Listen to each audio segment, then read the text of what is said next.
Your Holiness has been an impassioned global voice against war. You have consistently called for efforts to promote harmony and dialogue between different groups and faiths. Your Holiness will speak about this important topic to our youth tomorrow. This is an issue that resonates with Singaporeans. We are a multiracial, multi-religious, and multicultural society. There was a time in our history when these realities gave way to intercommunal tensions.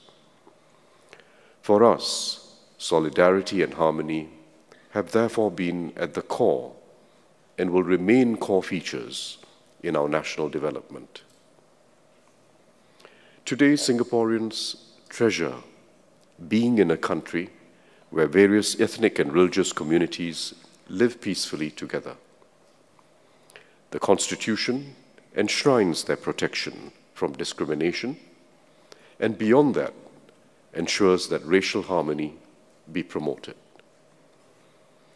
Diversity is tolerated in Singapore, but it has come to be more than that. It is embraced and viewed as bringing richness to our lives. It defines our very identity as a nation and gives us pride to be Singaporeans. Our religious communities have each played their part to make this unusual circumstance possible. They respect one another, and the young especially seek out what they have in common. Our religious leaders play a key role in guiding their communities in understanding and practicing their own religious beliefs, while also fostering shared norms and values with others. It is ultimately this spirit of openness, mutual accommodation, and respect that allows different religious communities to thrive in Singapore. None of this came naturally. It has been the work of nation building over decades.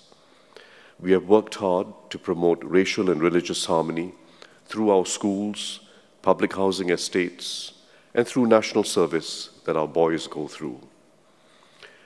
It is also the result of Singaporeans themselves being at ease with each other as fellow schoolmates, neighbors, and fellow citizens, sharing common hopes and working for the good of our country.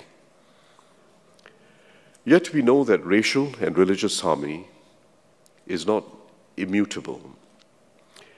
Forging a culture of accommodation, let alone trust, takes consistent and continuing effort anywhere in the world.